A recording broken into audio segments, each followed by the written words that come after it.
नमस्कार, स्वागत, अभिनंदन आप सभी का मौसम तक चैनल पर अगले 3 दिनों के मौसम पूर्वानुमान के इस बुलेटिन में।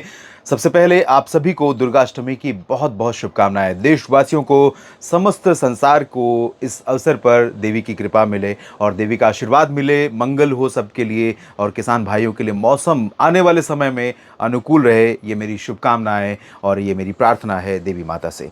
और बात करते हैं मौसम की, तो इस समय साइक्लोनिक स्टॉर्म तेज एक्सट्रीमली सीवियर साइक्लोन बन चुका है और ये पश्चिमी दिशा में, उत्तर पश्चिमी दिशा में आगे बढ़ते हुए ओमान और यमन के तटों की तरफ आगे बढ़ रहा है। और ये अनुमान है कि अगले 24 घंटों में ये लैंडफॉल करेगा। आज 23 अक्टूबर है, 24 अक्टूबर के आसपास ये लैंडफॉल कर सकता है ओमान और यमन के बीच में। और इसके अलावा साइक्लोन जो बनने वाला है बंगाल की खाड़ी में, ये सिस्टम अभी डीप डिप्रेशन की इंटेंसिटी में है और अब धीरे धीरे रिकर्व कर चुका है उत्तर पूर्वी दिशा की तरफ। और इसके आज रात से पहले ही अनुमान है कि ये साइक्लोनिक स्टॉर्म बन जाएगा और इसका नाम हामून होगा, HAMOON, जिसका मतलब होता है फ्लैट सरफेस, यानी समतल सतह या धरती पृथ्वी को भी कहते हैं। ये एक फारसी शब्द है, ये नाम ईरान की तरफ से दिया गया है, जबकि साइक्लोन तेज का नाम भारत ने दिया है। देखिए कितनी दिलचस्प बात है कि जिस नाम को भारत ने दिया वो तूफान अफ्रीका की तरफ जा रहा है, ओमान और यमन की तरफ जा रहा है, और जिसका नाम ईरान ने दिया है वो भारत और बांग्लादेश की तरफ आ रहा है। चक्रवाती तूफान हामून लैंडफॉल करेगा बांग्लादेश में चिट्टगोंग और आसपास के भागों पर, और इसके 24 और 25 अक्टूबर के मध्य में इसके लैंडफॉल करने की संभावना है। जब ये आगे बढ़ रहा है उस दौरान भारत का पूर्वी तटीय हिस्सा प्रभावित हो रहा है और इसके चलते ओडिशा और पश्चिम बंगाल तथा पूर्वोत्तर भारत के भागों में कई जगहों पर बारिश की गतिविधियां बढ़ने वाली हैं। नॉर्थ ईस्ट मानसून अभी कमजोर है, WD के आने का क्रम अभी बहुत स्ट्रांग नहीं है। अनुमान है कि नवंबर के शुरुआत से इधर साउथ में, दक्षिण भारत के क्षेत्रों में नॉर्थ ईस्ट मानसून इंटेंसिफाई होगा और तब तक इन दोनों सिस्टमों का असर खत्म हो चुका रहेगा। और इसके अलावा उत्तर भारत में WD स्ट्रांग पश्चिमी विक्षोभ, यानी प्रभावशाली शक्तिशाली पश्चिमी विक्षोभों के आने का क्रम शुरू होगा, तब पहाड़ों पर बर्फबारी होगी। फिलहाल मौसम ठंडा कई जगहों पर हो चुका है। इधर पूर्वोत्तर भारत में आज मेघालय से लेकर के नागालैंड, मणिपुर, मिजोरम, त्रिपुरा में कई जगहों पर भारी बारिश होने की संभावनाएं हैं। असम और अरुणाचल प्रदेश में फिलहाल ज्यादा चांसेस नहीं है। असम में दक्षिणी क्षेत्रों में धीरे धीरे जो सीमावर्ती रीजन है, इन भागों में हवाएं जब इंटेंसिफाई हो रही हैं तो यहां पर बारिश धीरे धीरे ऊपर की तरफ अब बढ़नी शुरू हो जाएगी। उसके बाद अरुणाचल पर भी असर पड़ेगा जब ये सिस्टम और करीब पहुंचेगा। इसके अलावा उप हिमालयी पश्चिम बंगाल, सिक्किम, माफ कीजिएगा, यहां पर ड्राई वेदर रहेगा। बिहार में अधिकांश जगहों पर और झारखंड में अधिकांश जगहों पर शुष्क मौसम रहने वाला है, लेकिन इसके बावजूद ये पूरा पूर्वी भारत का रीजन इंक्लूडिंग ओडिशा और छत्तीसगढ़, इन सभी भागों में हवाओं का रुख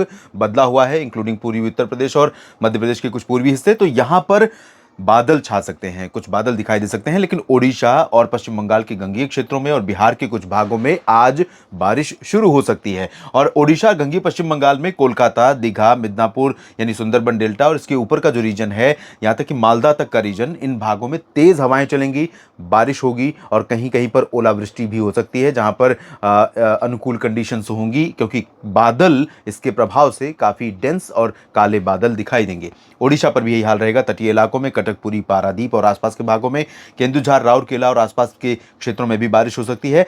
जमशेदपुर में, झारखंड में बारिश की संभावना रहेगी। रांची और डाल्टनगंज, दुमका समेत जो पूर्वी और इलाके हैं, इन भागों में कल संभावना बारिश की रहेगी। बिहार में पूर्वी क्षेत्रों में कुछ स्थानों पर वर्षा होगी, बाकी जगहों पर बारिश की उम्मीदें नहीं है। पश्चिमी बिहार और इससे सटा हुआ पूर्वी उत्तर प्रदेश का इलाका क्षेत्र, जिसमें लखनऊ तक के रीजन शामिल होंगे, वाराणसी से लेकर लखनऊ, अयोध्या, अमेठी, रायबरेली, बाराबंकी, गोरखपुर से लेकर प्रयागराज, इन सभी भागों में बादल तो दिखेंगे लेकिन बारिश की उम्मीदें बहुत कम है। लेकिन पश्चिमी उत्तर प्रदेश के क्षेत्रों में, बहराइच के आगे, ये पूरा रीजन जो है, इन भागों में उत्तरी दिशा की ठंडी हवाओं का असर होने के कारण सुबह और रात में मौसम काफ़ी ठंडा हो रहा है और ठंडा रहेगा। और उसके बाद ये जो हवाएं हैं ये अभी कंटिन्यू रहने वाली, क्योंकि कोई डिस्टर्बेंस ज़्यादा नहीं है। लेकिन पर्वतीय क्षेत्रों पर आप देखिए तो उत्तराखंड, हिमाचल और लद्दाख में तथा जम्मू कश्मीर में कहीं कहीं पर हल्की वर्षा या बर्फबारी या फिर ओलावृष्टि, निचले इलाकों पर, लोअर रीजन्स पर यहाँ पर ओलावृष्टि हो सकती है। हायर रीचेस पर यहाँ पर जो संभावना बर्फबारी की है, जम्मू कश्मीर में श्रीनगर, गुलमर्ग और आसपास के इलाकों में संभावना रहेगी, लेकिन कटरा, उधमपुर और आसपास के हिस्सों में फिलहाल मौसम शुष्क रहने की संभावना है। पंजाब, हरियाणा, दिल्ली और राजस्थान में भी शुष्क मौसम की उम्मीदें हैं, लेकिन फाजिल्का, फरीदकोट से मुक्तसर साहिब और गंगानगर से लेकर जैसलमेर के बीच में आज भी बादल आपको यहां दिख सकते हैं। कल आपने देखा उत्तरी राजस्थान में कुछ जगहों पर, पंजाब और हरियाणा के कुछ भागों में बारिश हुई, दिल्ली पर भी बादल छाए थे और पश्चिमी उत्तर प्रदेश पर भी ये बादल पहुंचे थे। तो यहां पर कुछ बारिश का जो मौसम बना था वो आज ज्यादातर जगहों पर नहीं रहेगा, लेकिन राजस्थान और पंजाब में कहीं कहीं पर दिखाई देगा। गुजरात के ऊपर और उत्तरी मध्य महाराष्ट्र, उत्तरी कोंकण गोवा, पश्चिमी मध्य प्रदेश के कुछ हिस्सों पर बादल आज भी दिखाई देंगे। हल्के बादल होंगे, ज्यादा चांसेस बारिश की नहीं रहेंगे, लेकिन ये बादल यहां पर धूप को रोक कर रखेंगे। और बाकी जो मध्य प्रदेश का रीजन है, सागर, सतना से लेकर के इधर मुरैना और ग्वालियर तक का, इन सभी भागों से बैतूल, होशंगाबाद, छिंदवाड़ा, नरसिंहपुर, सभी जगहों पर लगातार उत्तरी दिशा की शुष्क हवाएं चलेंगी। मध्य प्रदेश का साप्ताहिक मौसम पूर्वानुमान अभी मैंने नहीं किया है, थोड़ी देर बाद अपलोड करूंगा, लिंक आपको जरूर मिलेगा। और छत्तीसगढ़ में ड्राई वेदर रहेगा, ओडिशा में दक्षिणी क्षेत्रों में शुष्क मौसम रहेगा, लेकिन कुछ बादल दिखाई दे सकते हैं। आंध्र प्रदेश के उत्तरी तटीय क्षेत्रों में कुछ स्थानों पर वर्षा हो सकती है, बाकी जगहों पर ड्राई वेदर। तेलंगाना, महाराष्ट्र में शुष्क मौसम, कर्नाटक में भी शुष्क मौसम रहेगा ऑलमोस्ट एंटायर रीजन में, चाहे वो उत्तरी क्षेत्र हो या दक्षिणी भागों में जो तटों से सटा हुआ रीजन है, यहाँ एक दो जगहों पर हल्की वर्षा हो सकती है। बाकी ये केरल और तमिलनाडु के कई इलाकों में, लक्षद्वीप में कई जगहों पर वर्षा की संभावना है। तमिलनाडु में भी कई स्थानों पर वर्षा हो सकती है, लेकिन इंटीरियर पोर्शन में और दक्षिणी क्षेत्रों में, खासतौर पर उत्तरी भागों में संभावना कम है। यानी मदुरई, कोयंबटूर और कन्याकुमारी, पंबन, इन भागों में चांसेस ज्यादा रहेंगे। वेल्लोर और सेलम से लेकर तंजावुर, कडलूर, चेन्नई, पुदुचेरी, इन भागों में चांसेस कम रहेंगे। और अंडमान व निकोबार द्वीप समूह में कुछ स्थानों पर वर्षा हो सकती है। कल 24 अक्टूबर को क्या सिस्टम रहेगा? 24 अक्टूबर को ये साइक्लोन बन चुका होगा हामून और भारत के तटों के और बांग्लादेश के तटों के बेहद करीब होगा। पश्चिम बंगाल पर काफ़ी असर दिखाई देगा, साथ ही साथ ओडिशा और जो बिहार का दक्षिण पूर्वी रीजन है, भागलपुर से लेकर के पटना, वैशाली तक का, पूर्वी झारखंड का रीजन है, ओडिशा का क्षेत्र है, इन सभी भागों में और पूर्वोत्तर भारत का रीजन, ये पूरा रीजन प्रभावित होगा और इन भागों में कई स्थानों पर तेज हवाएं चलेंगी। हवाओं के साथ घने बादल दिखाई देंगे, बारिश होने की संभावना रहेगी।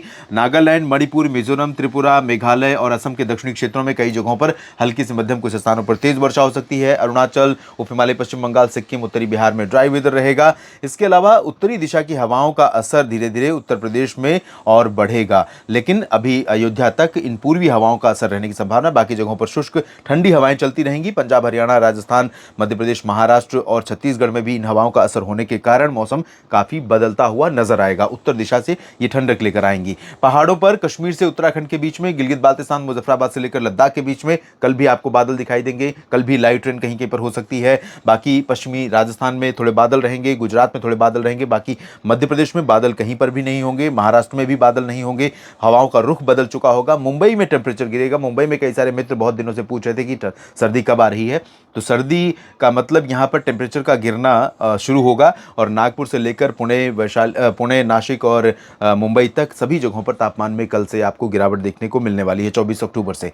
और इधर तेलंगाना, कर्नाटक में भी तापमान में गिरावट होगी। तमिलनाडु तक इन हवाओं का असर पहुंचेगा तो तापमान गिरेगा। उत्तरी तटीय आंध्र प्रदेश में थोड़ी बारिश होगी, तटीय आंध्र प्रदेश में बारिश होगी, केरल और लक्षद्वीप में, तमिलनाडु में कुछ स्थानों पर बारिश होगी। और उसके बाद 25 अक्टूबर को देखिए दक्षिण भारत के क्षेत्रों में 25 अक्टूबर को भी बारिश का जो दायरा है वो सीमित ही रहेगा। यानी कि अभी भी नॉर्थ ईस्ट मानसून यहाँ पर सक्रिय नहीं हो पा रहा है। धीरे धीरे सक्रियता बढ़ेगी जब इन सिस्टमों का असर बिल्कुल खत्म हो जाएगा और तब रिदम में आएंगी, यानी लय में आएंगी उत्तर पूर्वी हवाएं। और ये हवाएं यहाँ पर लगातार नमी लेकर आएंगी, बादल बनेंगे, बारिश की गतिविधियां शुरू होंगी। उत्तरी तटीय आंध्र प्रदेश में आपको 25 अक्टूबर को भी देखने को मिल सकती है बारिश, ओडिशा में भी और झारखंड, पश्चिम बंगाल के कुछ भागों में। इसके अलावा पूर्वोत्तर भारत में कई जगहों पर व्यापक बारिश होने की संभावना है।